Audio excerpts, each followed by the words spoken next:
sahab ajmain. Amma ba'd. A'udhu billahi minash shaitanir rajim. Bismillahir rahmanir rahim. Hunna libasul lakum wa antum libasul lahunna. Rabbi shrah li sadri wa yassir li amri wahlul 'uqdatam min lisani yafqahu qawli. I welcome all of you to the Islamic greetings. Assalamu alaikum wa rahmatullahi wa barakatuh. May peace, mercy and blessings of Allah subhanahu wa ta'ala be on all of you.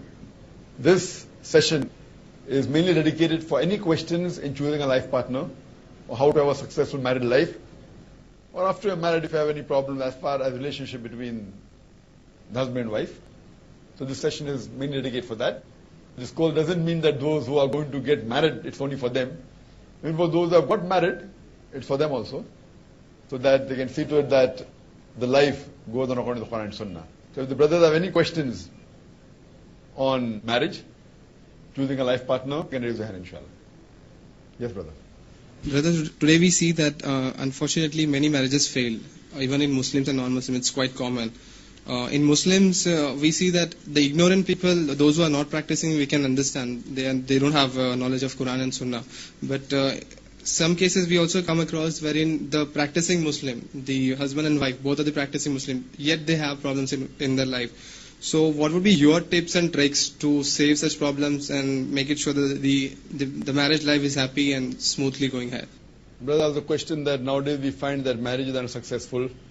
We can understand in the ignorant people, but even in educated Muslims, even those who are practicing Muslims, they are not successful. So what are my tips? Point number one.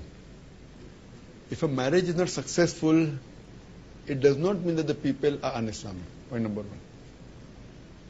Marriage is not successful, immediate divorce. But natural, after all the pros and cons, I'm just giving a short answer. Because if you read the history of the Sahabas, many of the Sahabas and Sahabiyas, they divorced. Both were pious Muslims and Muslimah. So don't think that divorce is a stigma.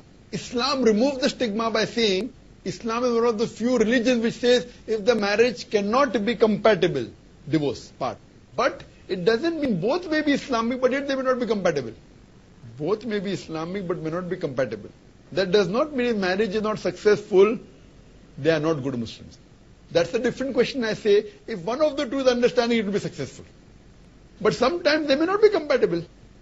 Both may be Islamic, both may be Quran Hadith, but yet they may not be compatible. I'm not saying that divorce was very common, but divorces were there. Not that every second one got divorced, so please don't get wrong information. But there were divorces taking place. What we realized that the Sahaba, the female companion and the male companion, they were both Islamic, but if 2 points didn't meet, they parted. He married someone else, she married someone else, no problem. So Islam is one of the few religions in the world which says divorce is possible and remarry. Though divorce is among the things which is the last resort. So point number one, not successful doesn't mean not Islamic. But, yet I say, not successful also means not Islamic. Why? Because most of the unsuccessful marriages because of lack of deen. This example I'm giving one extreme. That Sahaba had knowledge, they were not compatible. Today, what I say, that if one of the two is Islamic and compassionate, divorce will not take under normal circumstances. The marriage will be successful. If one of the two spouses is Islamic and is compromising, has sabr, marriage will be successful. There are stray cases where they may not be compatible, leave that aside. But generally the problem we have today is because of lack of Islamic knowledge. The problem we have because of lack of sabr. The problem is everyone thinks that he's right. And please take it, I don't know what has been told, please realize everything is not black and white. Most of the times, the husband thinks he is right and the wife is wrong. And the wife thinks the wife is right, husband is wrong. You ask me who's right? I said both are right and both are wrong. It keeps on changing. Both can be right, both can be wrong. You ask anyone who are divorced. Two divorces, arey wife achhi nahi thi. You ask the woman, arey husband acha nahi tha. You'll never find an answer that I was not good. You interview 1,000 people, you may not find one also who will say that I was wrong. For all the divorces, everyone blames the other person. If you do introspection, what you have to do in married life, if suppose I was in the situation of my wife, and the wife behaved the way I'm behaving with her, aisi baat hai. You put yourself in her shoes. Her shoes means don't wear a shoe directly.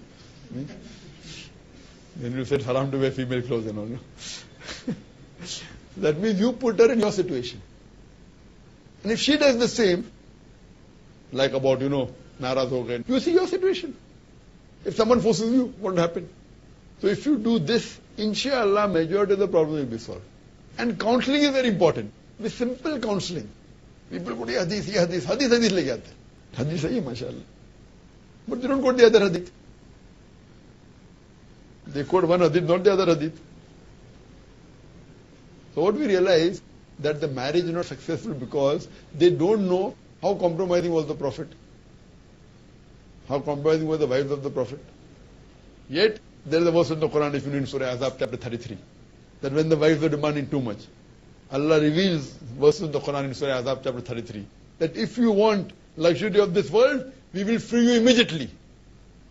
Imagine Ummuhatul Mu'mineen. Ummuhatul Mu'mineen means they are the mothers of the believers, the best of the examples, right? For them, there is a warning coming from Allah subhanahu wa ta'ala. Who did the trouble? Muhammad sallallahu alaihi wasallam, who is the best example. The best example woman, troubling the best example man. It's common, human. Verse of the Quran is revealed that if you want freedom, I will relieve you immediately. Talking about divorce, though the Prophet didn't divorce any of the wives, mashallah. Ummatul Mu'minin, they're the best example. But husband, wife, it's bound to be there. Bound to be a little complaint. Don't think that none of the wives complained to the Prophet, and not that the Prophet did not. They're human beings. But be compassionate. And immediately they realize their mistake, and they ask for forgiveness. And Allah forgives them. So many cases. If you read Surah Tahrim, how did the wives, one wife got jealous, other wife? How did the Prophet took an oath, I will not touch honey? The verse was revealed, how can you make haram what is halal for you?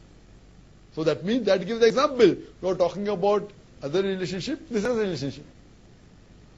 अरे कैसी मुझे बीवी मिली? अरे कैसी मिली? अल्हम्दुलिल्लाह अच्छी मिली भाई. मुझे ऐसी मिली, then you curse Allah, then you're telling him, you're complaining to Allah. So what you have to realize, that see the background and put yourself in her situation.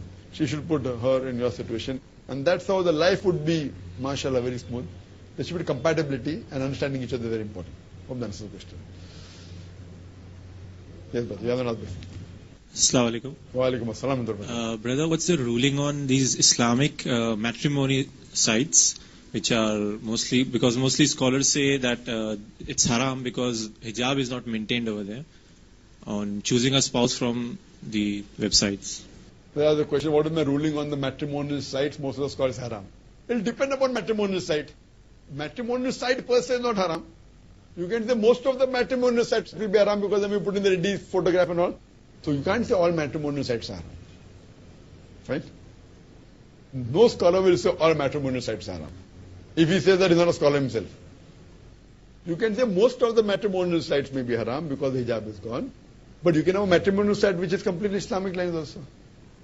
Like we have a marriage bureau, mashallah. No one can say what we are doing is haram. Everything on Quran and Sunnah. But when you go on the website, as the brother suggested, we have to take precaution. We can't do photographs. Here, mashallah, we hide the identity of the girl also. Only the information is there. And then we do matchmaking. It's more difficult, more tedious, more time consuming, but Islamic. साल में 50 नहीं करेंगे, 5 करेंगे, लेकिन सही करेंगे. You understand, na? So what you're talking about, you can ask me leading questions that can be a photograph from the wife put on the, I said it's not Islamic. But there can be a matrimonial site which may not be putting photographs. But the way we do it, mashallah, everything halal. So, having a matrimonial site on Islamic guidelines is difficult, but it can be done. It's not impossible. Hope that answers the question. Yes, brother. Assalamu alaikum wa rahmatullah. Wa alaikum assalam wa rahmatullahi wa barakatuh. Is Islam permit video shooting at the time of nikah or walima? Brother asked the question, is video shooting allowed at the time of nikah? Video shooting per se is not haram in Islam. As long as you don't do obscenity, fine. At the time of walima, how are you having the walima? If you're having walima and they're shooting me having the food, perfectly fine. When they can shoot me giving a talk, they can shoot me having food also. But if you're having ladies and gents mixing together and showing to the world, it's not allowed. If you're having video recording of family members, brothers, sisters eating and showing, and only brothers and sisters watch it, it's fine. You can take a photograph of your wife, seeing to it that the Nam should not watch her. Fine. So if you take out the photograph of a wife and put it on the website, it's haram. So everything is subjective. The video shooting per se is not haram. But the question, why do you want to shoot a walima? Sorry? You asked for the sake of asking. So I'm answering for the sake of answering. Fine, but generally per se, you're having a family gathering, you want to take a photograph, family gathering. But always be careful when you're taking out a photograph with your family members. See to it that becomes your property. Don't show it to your friends. If you want to show it to your friends, show your photograph, not your wife's photograph. Therefore, when I go for lecture tours, I don't allow anyone to shoot me and my wife together. Want to shoot me, no problem. I want to shoot with the wife, sorry, I said. Well, the limit is there. And even internally, if the wife of my friend wants to shoot my wife says no. We are good friends, but don't shoot me. You can remember me without looking at my photograph. When shooting is not haram, but photograph fine. I have taken a photograph of my wife, I've got it in my album, but that's for me to see. Fine? Yes, brother. Fire or fast?